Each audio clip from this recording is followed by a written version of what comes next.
Okay, everyone, so this is something that you should see up close. Here's the salt water. Here's regular cherry juice. Here's the mixed cherry juice with the alginate. And then, of course, Thanos, right?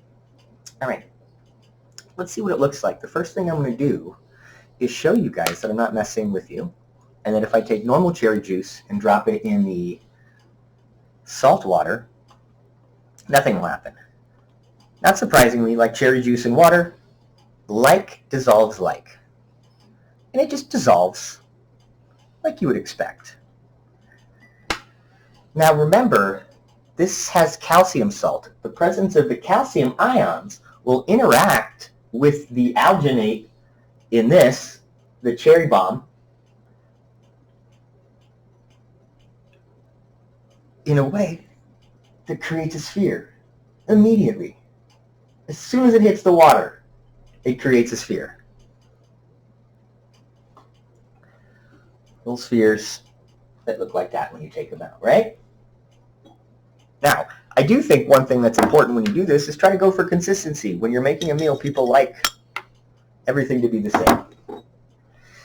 Why does this happen?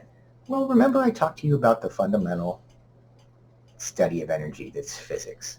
As soon as that alginate hits the salt water, it becomes energetically favorable. It is happier in an energy state where it forms a sphere in a way like it's trying to get away from the water, almost like it's hydrophobic.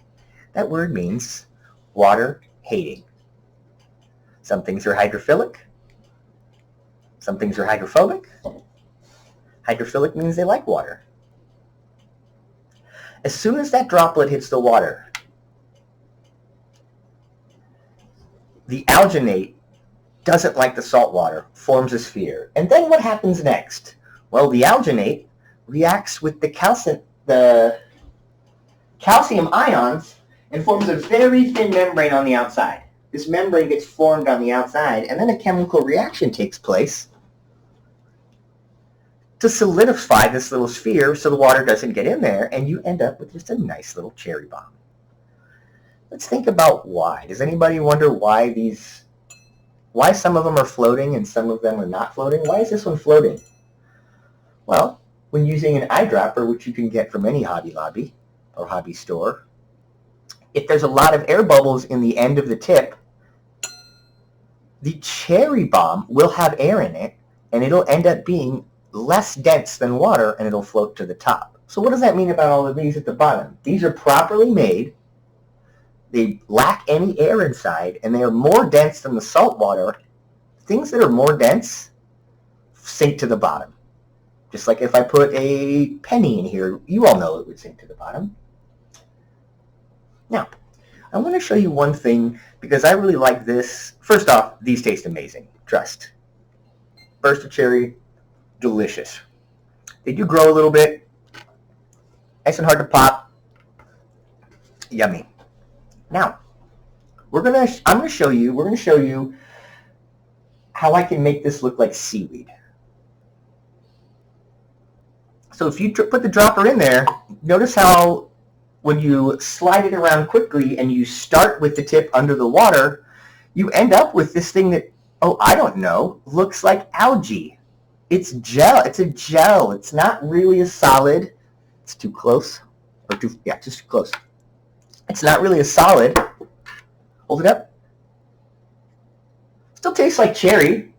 Nobody wants to find that in their cake. Trust me on that. So there you have it. This looks like seaweed. It looks like algae. It feels like algae, but it tastes great. Just make sure that you get everybody you cook for will like it if everything's the same size and nothing that looks like that. It does feel like seaweed. It does feel like algae. So the last thing I wanted you guys to think about and try is tea. You can brew tea. You will have to chill it because this interaction here is not favorable if it's hot. You will get lumps in this if the tea is hot in the cherry juice and alginate. Okay? So these are the cherry bombs we just made that you guys saw made. And like I said, I really like when they end up with that same size all around. And thanks for watching, everybody. Have a good day.